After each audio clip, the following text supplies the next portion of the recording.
Aleluia. Glória a Deus. Vamos orar, Michele? Aleluia. Senhor, nós te damos graças mais uma vez por essa manhã. Sim, Deus. Pela tua presença na nossa vida, na nossa casa, na vida do Senhor, da tua igreja. É verdade, Pai. Nós te damos graças porque bom é estar na tua presença, Senhor. Não existe lugar melhor para estarmos do que a tua Deus. presença. É verdade. Nós queremos nessa manhã entregar o nosso coração, as nossas mentes, Sim, Deus. a nossa vida toda nas Sim, suas Deus. mãos e pedir que o Senhor venha trazer, Senhor, do alto um refrigério.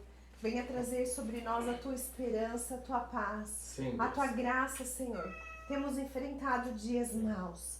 E tudo que nós mais precisamos é da tua graça, do teu poder, é da tua direção. Porque nós não queremos ir nem para a esquerda e nem para a Aleluia, direita. Senhor. Nós queremos ir pelo caminho que o É Senhor verdade, trilhou para Deus. nós. Não. Muitas vezes é difícil, Senhor. Muitas vezes nós não sabemos o que fazer. Mas nós queremos te pedir nessa manhã, toma o remo, Sim, Deus. toma o controle das nossas vidas. Aleluia. Sabe, queridos, muitas vezes nós acreditamos no Senhor, vivemos milagres, mas em algumas situações nós escolhemos nos abater. Escolhemos deixar as circunstâncias Fala mais virem para cima, falar mais alto. E hoje, agora mais cedo, o Senhor estava dizendo a mim, ao meu coração, que a nossa fé possa ressuscitar no dia de hoje. Aleluia. Se você precisa de fé para cura, se você precisa de fé para ver um milagre, para crer na providência do Senhor, na provisão do Senhor para a tua vida, nós liberamos, eu libero Aleluia. agora, todos que estão Aleluia. aqui, os que nos assistem, eu libero no nome de Jesus Aleluia. a fé, que a fé reviva, que a fé Sim, cresça. Deus. E a Bíblia diz que a fé vem por ouvir e ouvir Sim, a Deus. palavra. É verdade. Então Deus tira de nós tudo que é Tira. distração nessa hora, para que nós possamos ouvir a tua Em nome voz, de Jesus. ouvir a tua mensagem, Em nome ouvir de a Jesus. tua palavra. No nome de Jesus nós oramos, usa a Sim, vida Deus. do teu servo, que ele possa trazer para o nosso coração aquilo que o Senhor quer falar, abençoa a vida das crianças, nós cancelamos toda a maldade Sim, lançada Deus. sobre a vida deles, nós abençoamos cada criança da vida da tua igreja. Em nome de Jesus oramos e te agradecemos. Amém. Amém. Amém, amém, amém. Amém, amém e amém. Tem ideia do que você diz cada vez que você fala amém?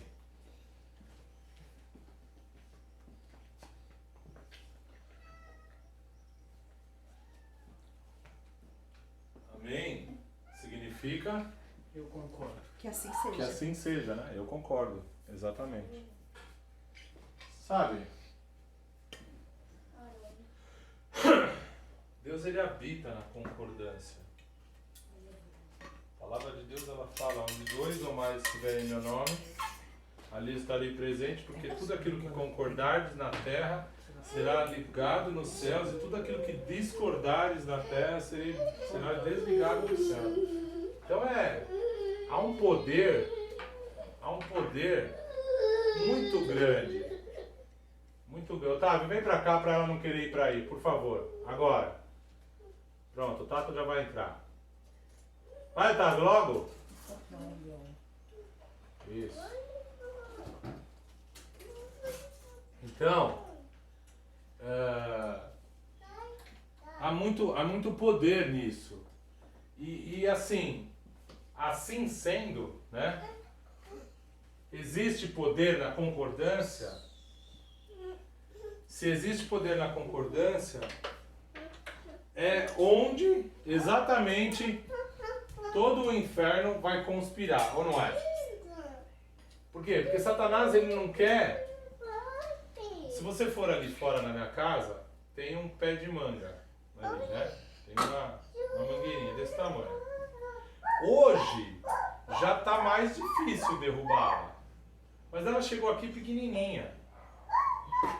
E quando ela era pequenininha, era muito fácil acabar com ela.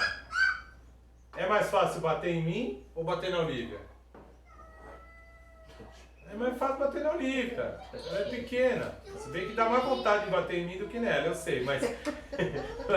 Mas é mais fácil, por quê? Porque ela é pequena, ela é mais suscetível. O que eu quero dizer com isso? Que tudo que o mundo espiritual, ele é calculado. E ele calcula, deixa ela, não presta atenção agora aqui, presta atenção no que está sendo falado, porque Deus está falando. O que eu quero dizer é que assim, o mundo espiritual ele é extremamente calculado. Ele é muito milimetricamente calculado. E ele afere esses pontos vulneráveis, sim. Né? Se tem uma coisa que Satanás conhece, é o ser humano. Se tem uma coisa que Satanás conhece, é a raça humana. Mas como disse o outro, eu não vim aqui falar do diabo, que ele é o perdedor. Eu vim aqui falar de Jesus Cristo, que é o vencedor. Mas a gente não pode bobear. E a palavra que Deus colocou no meu coração, agora há pouco mesmo, abre a sua Bíblia aí, no livro de Gênesis.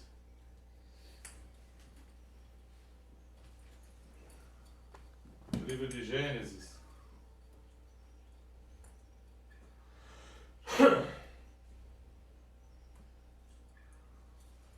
No capítulo 1.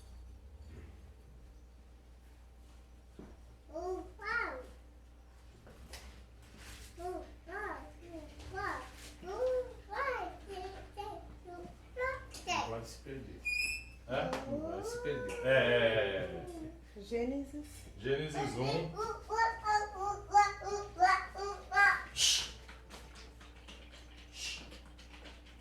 Gênesis 1, versículo 1.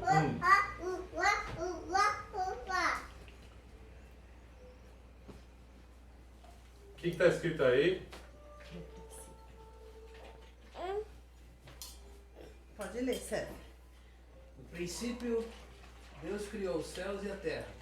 Isso. Foi essa a palavra que Deus me deu. Hã? É? O centurião não falou? O que o centurião falou? Se Dize só uma palavra que o meu servo será curado. Ou seja, nem Cristo precisava ir lá. É. Basta Não, ele mas falar. eu digo assim, basta uma palavra. É. Muitas pessoas gostam, e eu gosto também, né, de contextualizar. E é interessante a contextualização, né? Mas o que Deus está falando aqui hoje, para nós, é que o homem ele percorre caminhos. O homem ele percorre, ele se lança, né? Se você for lá em 2 Reis 6, você vai ver um trecho que fala exatamente sobre isso, né? Sobre a necessidade do homem alargar suas estacas. Já leu esse trecho? E aí ele fala sobre as pessoas precisarem alargar suas estacas.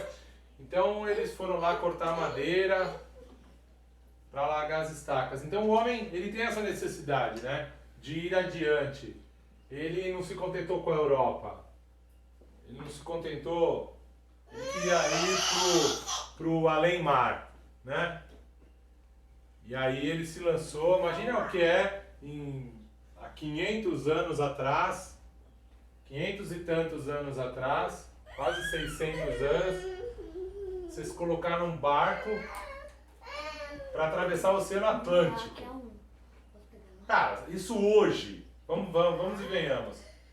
Para você se colocar num barco hoje e atravessar o Oceano Atlântico, já não é uma coisa tão simples, concorda?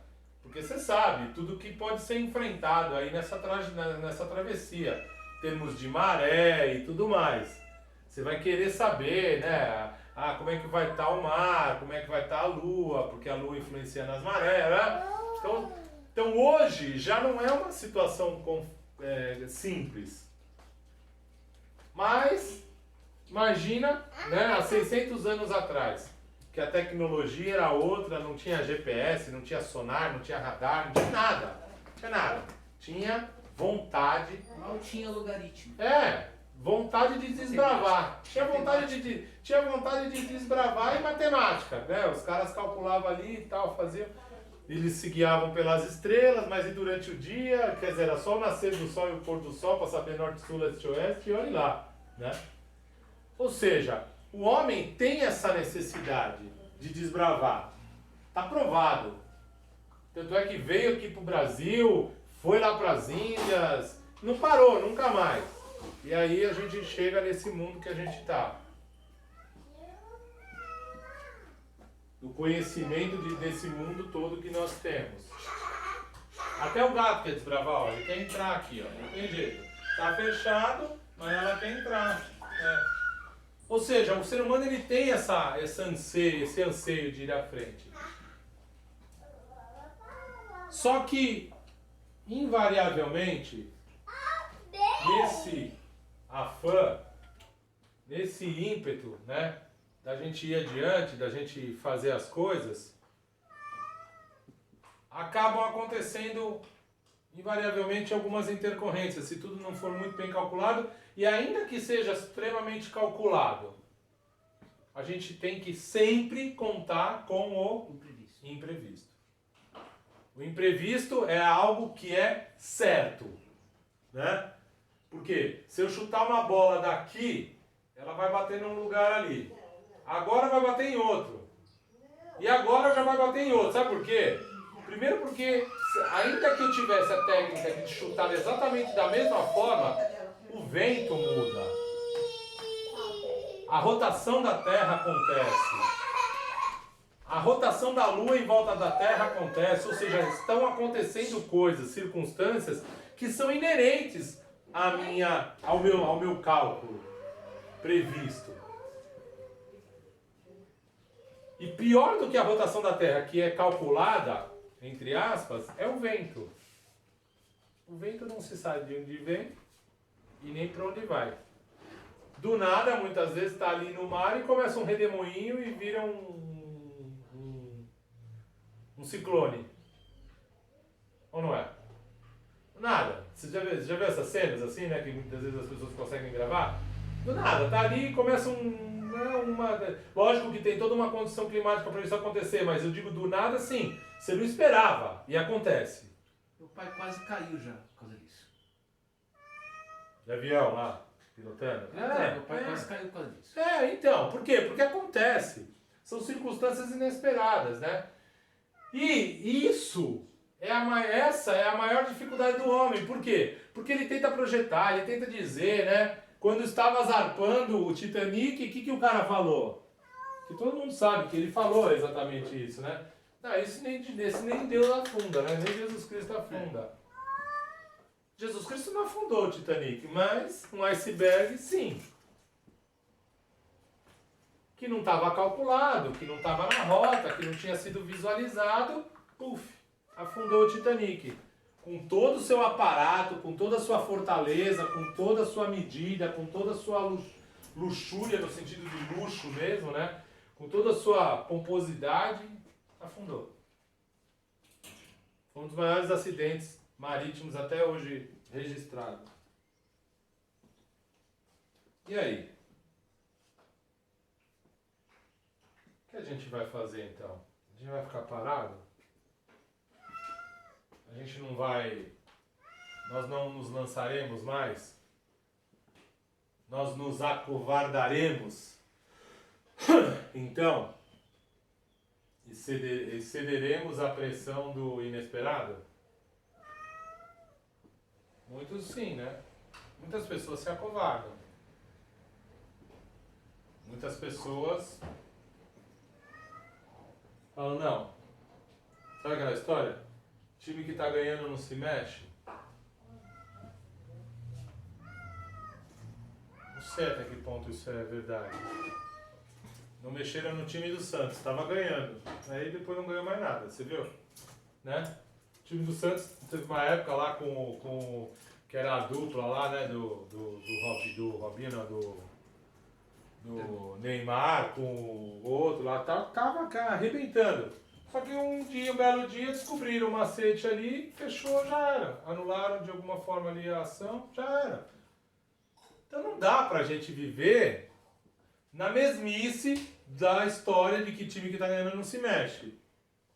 O mundo empresarial mostra que não adianta. Você tem que ter hoje uma estratégia para cada período do dia, se bobear. Não é para cada dia.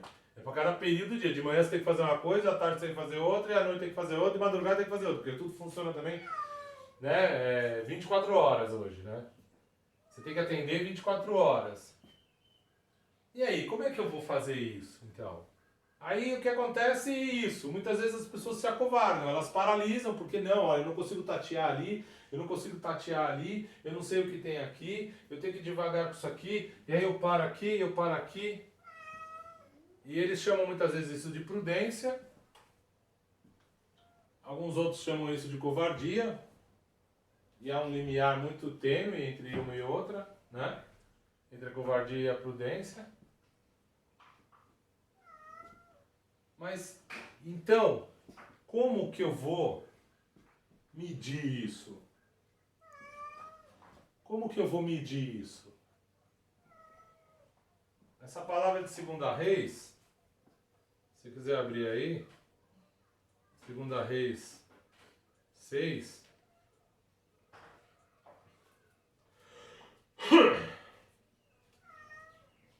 Ela fala aí no versículo 1. Disseram os discípulos dos profetas a Eliseu: eis que o lugar em que habitamos contigo é estreito demais para nós. Vamos, pois, até o Jordão, tomemos de lá cada um de nós uma viga e construamos um lugar em que habitaremos. Respondeu ele, Eliseu: ide. Aí começa a estratégia. E aí você vai entender porque que a gente leu o versículo 1 de Gênesis 11.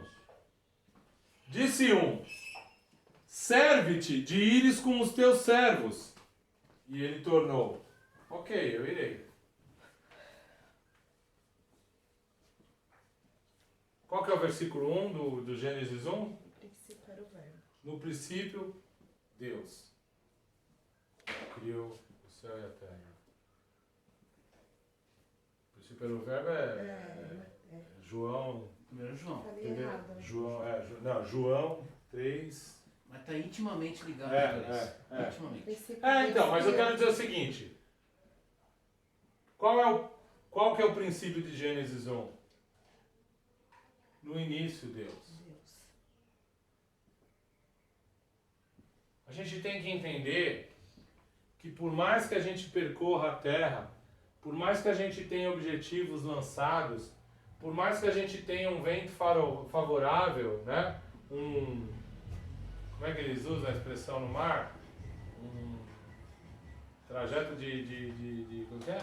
Que eles usam? Se fosse aviação, sabia. Não, mas eles têm um termo.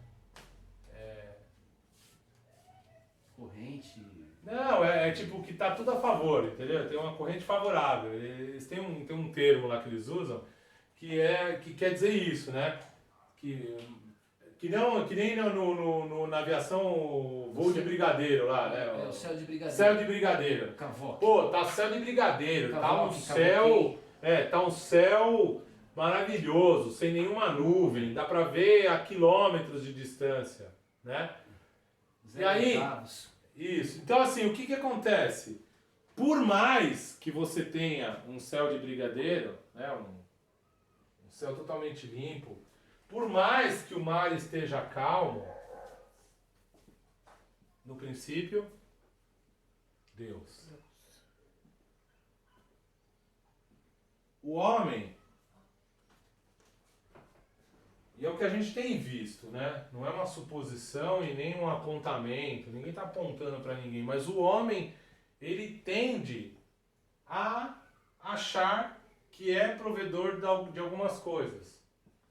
Principalmente quando as coisas começam a dar certo. Ele tende a se inflar e dizer: não, olha, estou fazendo. Não, olha, está acontecendo. É o meu braço. É a minha capacidade. É porque eu faço assim. Tanto é que tem um monte de mestre agora, né? Você abre a internet ali, velho, tem um monte de mestre. Tem um monte de mestre em todos os sentidos, em todas as vertentes. Tem o cara que sabe fazer uma construção do jeito X, Y, Z. Tem o outro que sabe fazer uma impermeabilização perfeita. Tem o outro que sabe renovar ali o seu entendimento, como aprender o inglês. Aí o outro que sabe como ganhar dinheiro. Não, olha, imagina se tudo isso realmente dependesse somente das dicas. Ou do ser humano. Não ia ter pobre, né? Porque, aqui é a meta, aqui é o como você tem que fazer para ficar rico. Pronto, estaria rico. Ou não? Era só cumprir os passos ali e estaria rico. Ou, prédio não cai. Quanto de prédio que cai por aí, né? Quer dizer, o que acontece? Essa autonomia que toma conta do coração do homem, e eu digo homem, homem e mulher, infelizmente, porque a autonomia tomou conta do coração de Eva quando ela contrariou toda a regra e todo o estabelecimento e foi lá e comeu da fruta. Tomou conta dela, pior, quando ela foi lá e ofereceu para Adão. E pior de tudo foi quando Adão comeu do raio do fruto, sabendo que não era para comer e que era responsável por todo aquele contexto. O homem quer ser autônomo. Deus vinha ter com Adão toda a tarde. Toda a tarde Deus vinha ter com Adão. Adão não tinha motivo para se achar sozinho, para achar que era autônomo. Deus tinha com ele toda a tarde. Eu não sei se Deus tinha com Eva toda a tarde. Mas eu sei que Deus tinha com Adão toda a tarde. Ou seja... Não vai transmitir. Não está transmitindo, está só gravando, é isso aí. É que tem gente pedindo. Tá, fala que deu problema no Facebook, não dá para gravar hoje, mas a gente vai publicar daqui a pouco. Então, o que acontece? Ou grava do seu e faz uma live do seu aí mesmo. Então, é duro a gente ter que... É isso que eu tô falando, a gente tem que concatenar tudo para tudo acontecer, né? Infelizmente, algumas vezes não dá. Mas, o que eu tava dizendo é que, assim, qual é a desculpa de Adão, então, para ter se esquecido? Eva ficou lá sozinha, talvez, com a serpente, porque a palavra fala que ela foi seduzida, né, pela serpente. E para ser seduzido, não era de um dia para o outro, foram alguns dias ali, para até Eva ser confrontada no seu ego, em tudo que ela tinha ali, para chegar a comer o fruto proibido, porque ela também era temente a Deus e sabia que não era para comer. Mas Adão, qual é a desculpa de Adão? Deus tinha com Adão toda a tarde. Deus vinha ter com Adão toda a tarde. Qual era a desculpa de Adão para a coisa não acontecer? Ou para a coisa acontecer de maneira errada? Não tinha desculpa. A gente não pode mais dar desculpas. A palavra de Deus, ela fala, antes eu pensava como menino, agia como menino, fazia as coisas como menino. Hoje eu sou homem. Eu tenho que fazer as coisas de homem. Adão não era menino, Adão era um homem de Deus. Adão tinha Deus todos os dias ali na presença de Deus. Ele estava lá com Deus todos os dias. E o homem entendeu isso. Por quê? Porque nesse trecho de 2 Reis 6, os homens sentiram a necessidade de ir alargar as estacas. Então eles disseram ao profeta, eles disseram, a gente vai ali, tá estreito esse lugar aqui, tá ficando pequeno, tudo, então a gente vai pegar viga ali, né? Aí Eliseu falou, amém, concordou. Falou, não, legal, vai lá, pega lá, né? Vamos alargar essas estacas aí. O que eles falaram? Serve-te de ires conosco. Serve-te de ires conosco. O que isso quer dizer? Vem, profeta. Vem aquilo que é da parte de Deus. Vem aquele que tinha o Espírito Santo de Deus para falar conosco. Vem conosco alargar essas estacas. E aí está um grande segredo, porque muitas pessoas estão dentro das igrejas, muitas pessoas estão caminhando com Deus, muitas pessoas têm vida com Deus, só que não entenderam esse capítulo. Porque invariavelmente numa situação onde elas precisam andar e estar em corpo e chamar o profeta para dentro da sua vida, não que ele seja da parte de Deus tão somente, porque hoje o Espírito está derramado sobre toda a carne. Mas existe ali um pastor, existe ali um líder que está olhando, que Deus está falando com ele, que Deus o levantou para levantar, para guiar aquele lugar. E aí o que eles fazem? Eles tiram. Quantas vezes você já viu isso? Em diversas situações onde a pessoa precisa resolver coisas bem complexas, ela tira totalmente a igreja, a parte do Senhor da vida dela. Ah não, eu vou decidir. Eu vou fazer.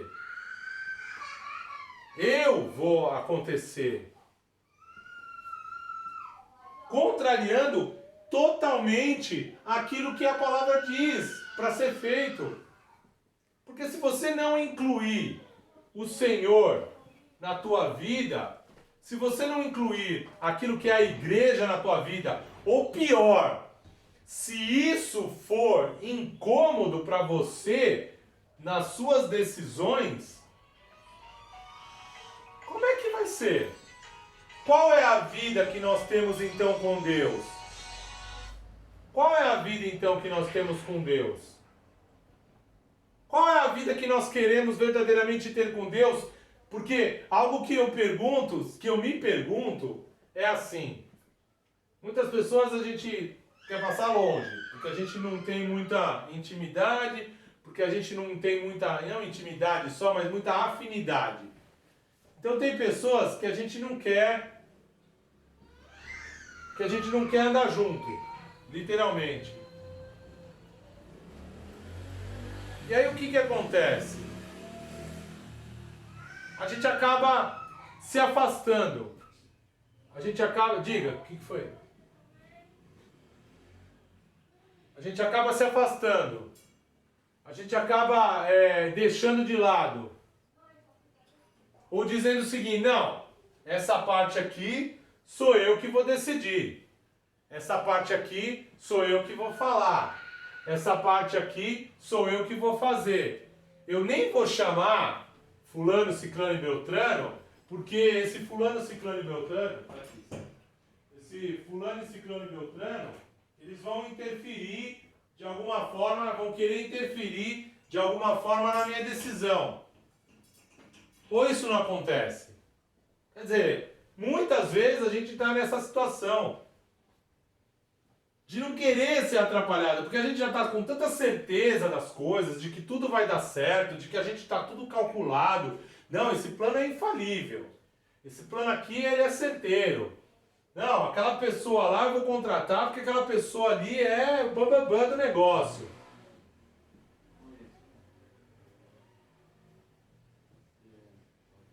E aí, a gente deixa o primeiro capítulo, o primeiro versículo do primeiro capítulo da Palavra de Deus para trás. No início, Deus. No princípio, Deus.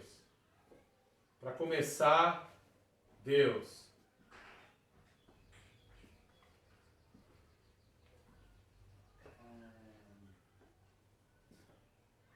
Quando que a gente vai entender?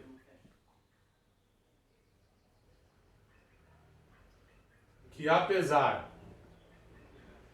de Deus ter nos criado à sua imagem e semelhança,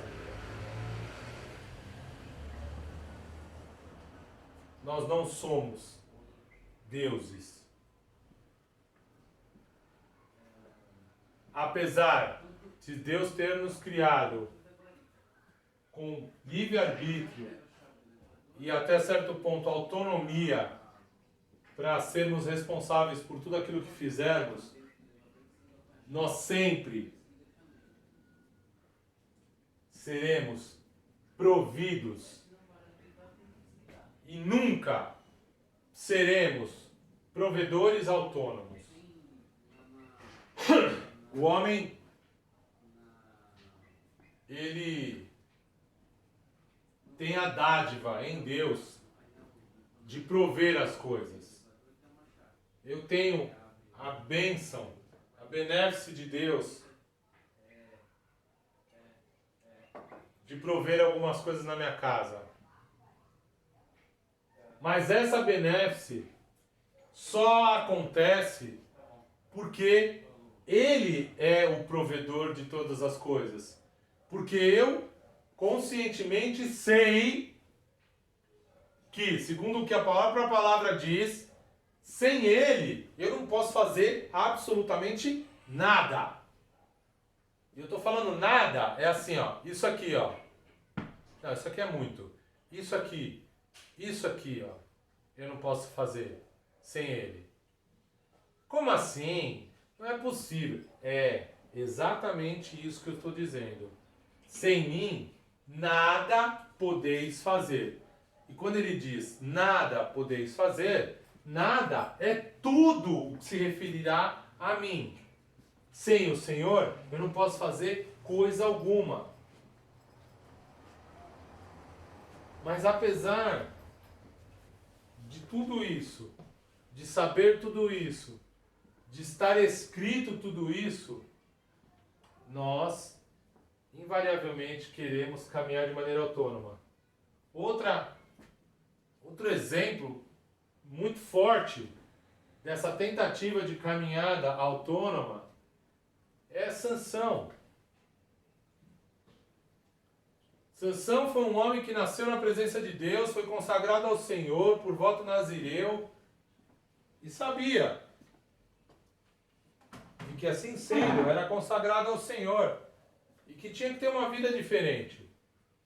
Aí Sansão ele não podia tomar vinho, só que ele andava assim, ó, nas parreiras de vinho, de uva. Ele andava assim, ó, cheirando as parreiras de uva. Que vida é essa? É essa a vida que Deus tinha para Sansão? Fica cheirando o cacho de uva?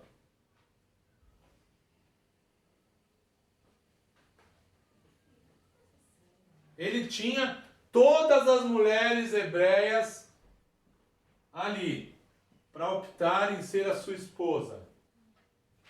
Ele teve que pegar uma filisteia. Ele tinha todas as mulheres hebreias ali, porque eu acredito que todas elas conheciam Sansão, e quem não gostaria de casar com Sansão, né? Sabe aquele cara que é o bambambam? Nossa, é o cara ungido, é o cara espetacular, é o cara não sei o quê. A pessoa fica visível. Tem uma mulher ali na igreja, pô, ela é uma profeta, ela é uma pastora. A pessoa fica visível. E, invariavelmente, aqueles que estão solteiros vão se aproximar de uma pessoa assim, né? Se querem o melhor para si. Ou seja, Sansão ele tinha toda a condição de conquistar uma bela mulher dentro do povo de Deus. Porque era essa a orientação de Deus para a vida dele. Mas o que ele fez? Assim como ele ficava cheirando os cachos de uva, porque já que ele não podia tomar, ele ficava cheirando os cachos de uva, ele ficava lá bulinando com Dalila. Ou seja, exercitou o primeiro verso do primeiro capítulo de Gênesis, primeiro Deus, exercitou? Não!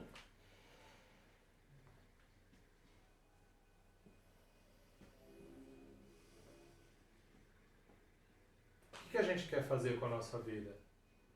Porque esses homens de 2 Reis 6, eles tiveram a atitude que o cristão tem que ter.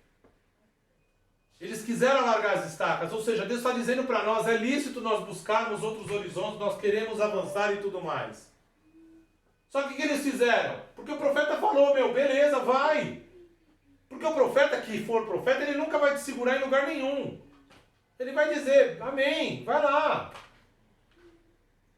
vai te orientar, vai falar, mas ele não vai te prender. Ninguém está aqui para prender ninguém, menos ainda Deus.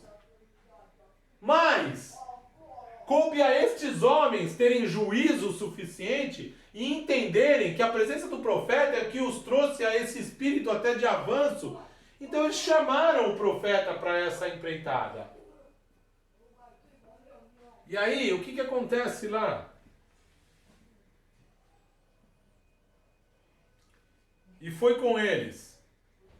Porque ele disse, né? Disse um, serve-te de ir com os teus servos. E ele tornou, ok, eu irei. E foi com eles. Chegados ao Jordão, cortaram madeira. Sucedeu que, enquanto um deles derribava um tronco, o seu machado, o machado que estava na mão dele, caiu na água. E ele gritou e disse, ai, meu senhor, porque o machado era emprestado. E o machado naquela época era um utensílio extremamente caro, porque não tinha, né? Era o começo da manufatura do metal, era um produto caro. Perguntou o homem de Deus, onde é que caiu? Mostrou-lhe ele o lugar. Então Eliseu cortou um pau, lançou-o ali e fez o quê? Flutuar o ferro. Hã? Tá certo aqui? Peraí. Era uma boia que estava com... Não. O machado não estava com uma boia. Fez flutuar o machado. E disse, levanta-o, estendeu ele a mão e o tomou.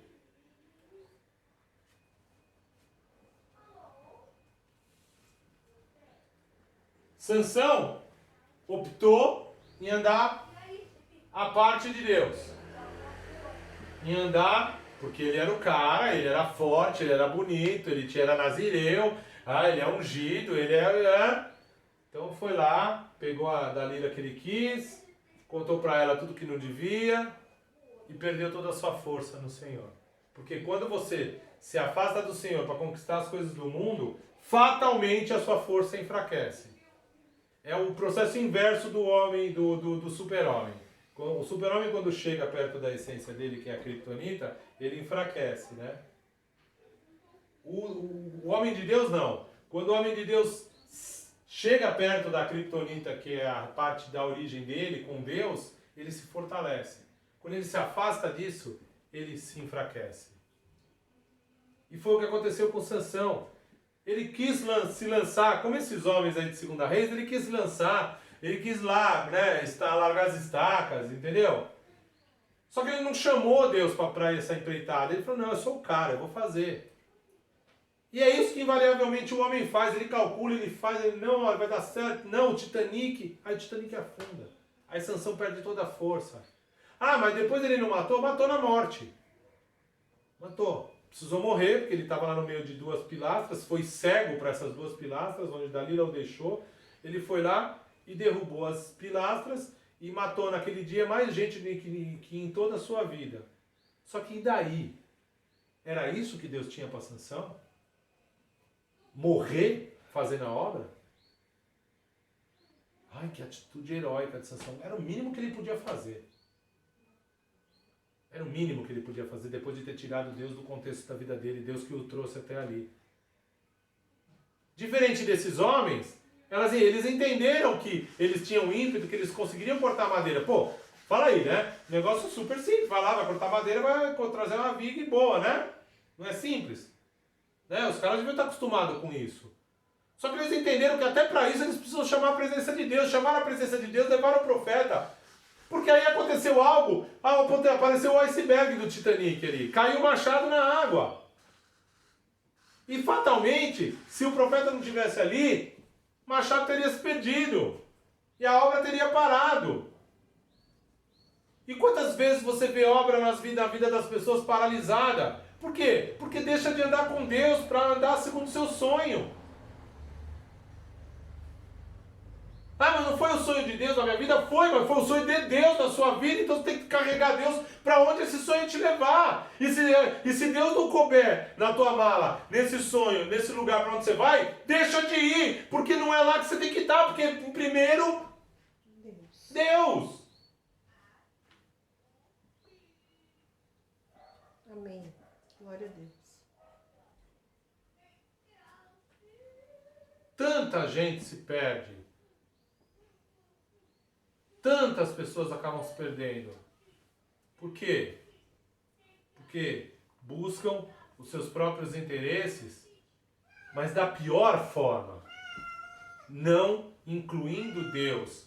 Por quê? Porque sentem vergonha de incluir Deus. Sentem vergonha de incluir o Senhor em planos tão banais. Eu aprendo com eu falo, aprenda com as crianças. Meu filho teve uma época que ele estava com algumas dificuldades de ir no banheiro, né, Mi? Lembra? Sim. O que ele fazia ali, sentado no vaso? Pedia para orar. Pedia para Jesus. Jesus, deixa eu fazer aqui, né, o que eu tenho que fazer. Sabe? Quantas vezes a gente fez isso? Quantas vezes a gente estava lá com um problema assim, né, do cotidiano e a gente chamou Deus pro negócio, para que a coisa acontecesse? Nós somos arrogantes. Cada um de nós temos que matar um Sansão dentro de nós, sim. Porque a gente é arrogante. A gente, não, agora aqui eu sei lidar. Outra parte da Bíblia que mostra claramente que a dependência leva à bênção é Ruth. É Ruth. Ruth tinha casado com o filho de Noemi. Aí morreu os filhos, morreu o marido de Noemi. Né? Ficaram as duas noras lá com Noemi. Aí a nora falou, não, olha,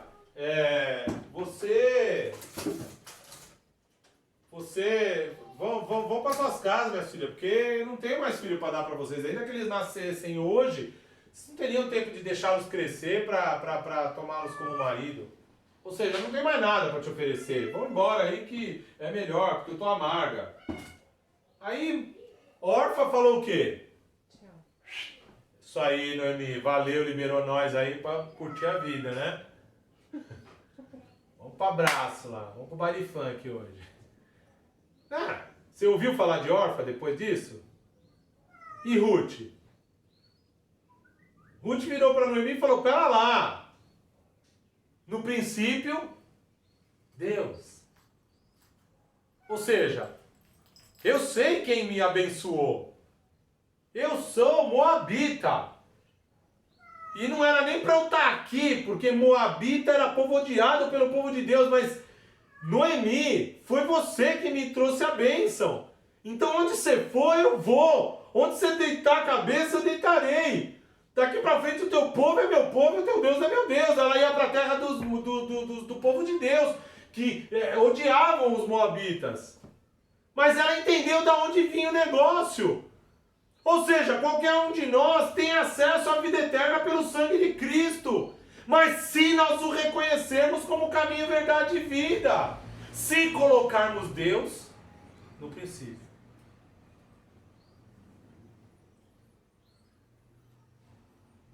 Muitos têm perdido a oportunidade de adorar o Senhor. Por quê? Porque Ruth estava ali, aí encontrou Boaz. Aí contou para Noemi que encontrou Boaz, Noemi não falou nada. Só falou, faz assim, faz assado. O que Ruth podia dizer? Noemi, na boa, tô aqui contigo, teu Deus é meu Deus, né? Mas sou mulher. Eu sei como eu conquistei teu filho, meu. Então deixa que eu vou na minha aqui que eu vou conseguir de novo. Ela fez isso? Não! Ela entendeu a origem. Ela entendeu que quem traz origem, traz o modus operandi. Amém. Não há melhor médico para operar alguém que aquele que criou a técnica, concorda? Muitos outros médicos aprendem a videolaparoscopia, né? Mas quem criou a técnica não tem mais propriedade para fazer a cirurgia? Cara, o cara criou, o cara viu a essência, ele entendeu o mecanismo por trás daquilo que aparentemente gera o efeito. Então ela podia tomar para si, não, eu conheço a técnica. Não, ela falou, peraí, como é que eu tenho que fazer, Noemi? É assim, assim, assado? Foi lá, fez assim, assim, assado. Encontrou graça dos olhos de Boaz. Boaz tomou-a por mulher. Boaz era o resgatador. E é tão tremendo esse livro, porque ele mostra do amor de Deus por aquele que o reconhece, Porque apesar de ser uma mulher de uma origem péssima, pouco importa para Deus a tua origem. A palavra de Deus diz que é melhor o fim que o começo. E é uma verdade, porque Noemi estava lá amarga, mas ela encontrou em Ruth alguém que podia trazer um renovo para essa amargura, trazer o sabor doce novamente, porque ela encontrou um resgatador quando voltou para a terra de Belém. Ruth deitou-se com Boaz. Boaz gerou Obed. Obed gerou Jessé. E Jessé gerou Davi.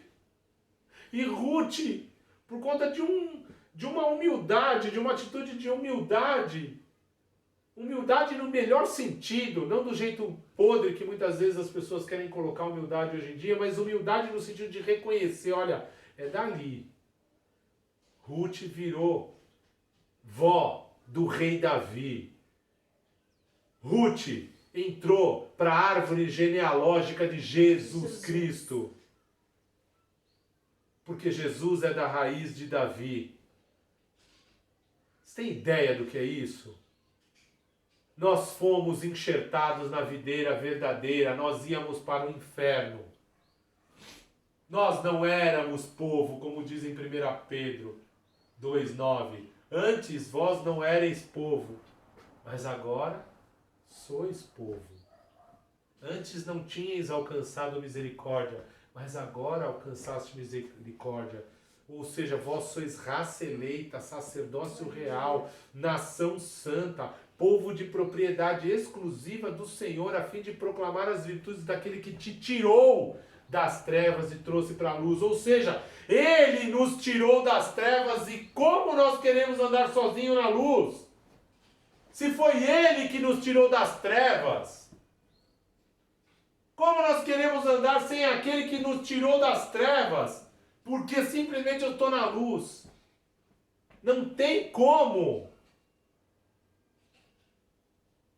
E grande é esse mistério com relação à igreja em si.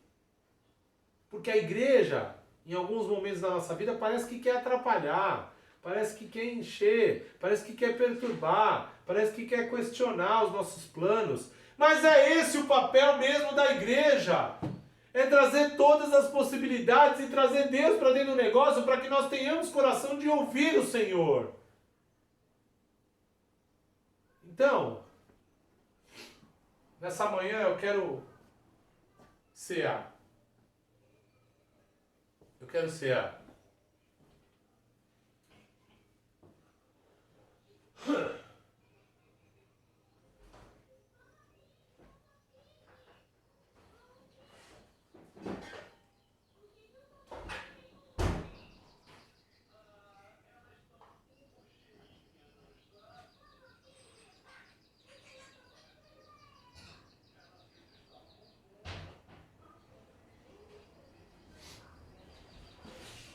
Nessa manhã nós vamos cear. E por que a gente vai cear? Porque nós entendemos que no princípio, Deus. Ah, mas o que tem a ver a ceia com no princípio Deus?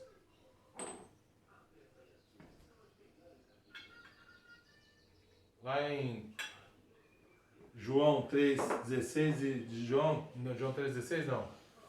João 1, né? Diz, no princípio era o verbo. E o verbo estava com Deus. E o verbo era Deus. Portanto, Jesus é o verbo, que é Deus. E se no princípio era o verbo, e lá em Gênesis também diz a respeito de que no princípio Deus criou todas as coisas, é Ele, são eles, no princípio, no meio e em todos os outros lugares. Amém? Amém. Chama o Otávio.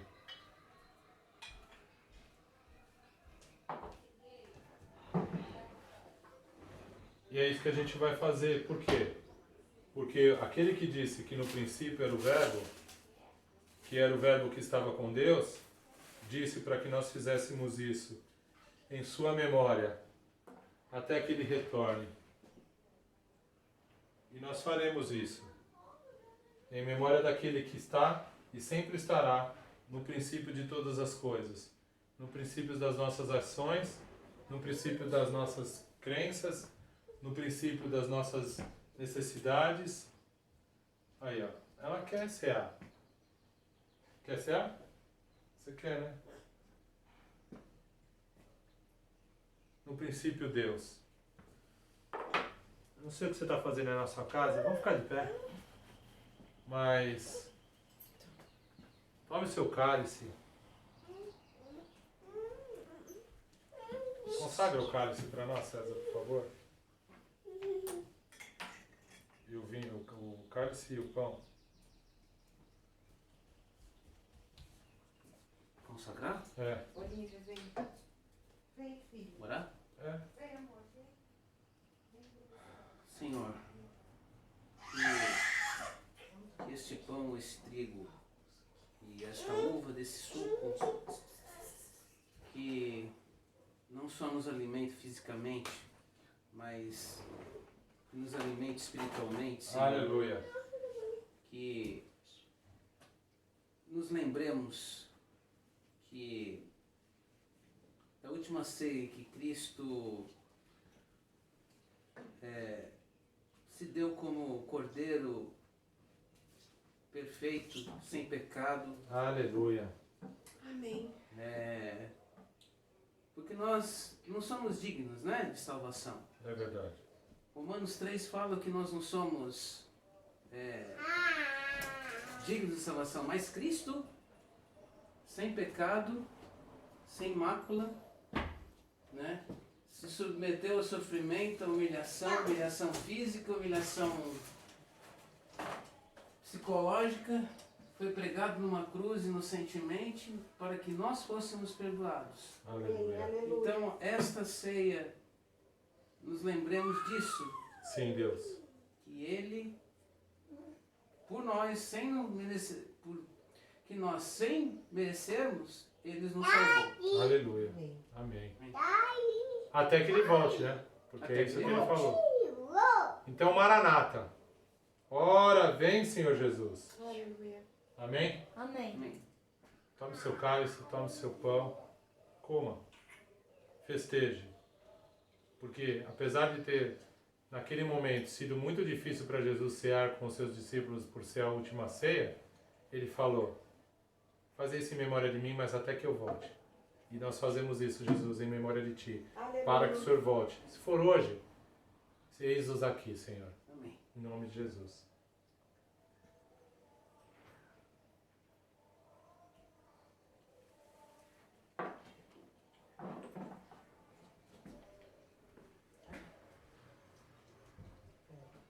Ela derruba quando tá cheia, assim. Tá movimentando. Eu vou pegar um chinelo, tá? Amém. Glória a Deus. Quero dizer que é um privilégio poder fazer parte do reino com vocês. Amém. E eu espero caminhar com pessoas que estejam afim de caminhar comigo, mesmo não gostando de mim. Porque é o corpo de Cristo. E eu não sou pago aqui para gostar de ninguém, eu sou pago para amar as pessoas. E amar não tem a ver com gostar. Aliás, amar suplanta o gostar. Porque gostar é aquele que você gosta por conta de características. Amar é algo que supera o gostar. Então, que em nome de Jesus nós possamos entender isso, porque Ele vai voltar. Maranata, ora vem Senhor Jesus. Ele vai voltar. E na hora que Ele voltar, Ele vai carregar uma igreja. Não vai carregar um ou outro. Carregará o corpo de Cristo. Aleluia. A noiva, mas o corpo de Cristo. O corpo de Cristo. Não um membro. Ele não vai carregar o pé e deixar o tornozelo. Não, ele vai carregar tudo. Então que a gente esteja uníssono no Senhor, numa só voz em adoração. Amém? Deus abençoe tua vida. Que o Senhor cubra tua vida com o sangue de Cristo. Que Ele resplandeça seu rosto sobre você e te dê a paz. Que as misericórdias do Senhor venham sobre as nossas vidas, trazendo um tempo de refrigério, para a gente entender tudo isso que foi ministrado como tesouro e sempre colocá-lo no princípio Deus. Gênesis 1:1. Amém? Amém. Glória a Deus. Deus abençoe a tua vida. Aleluia.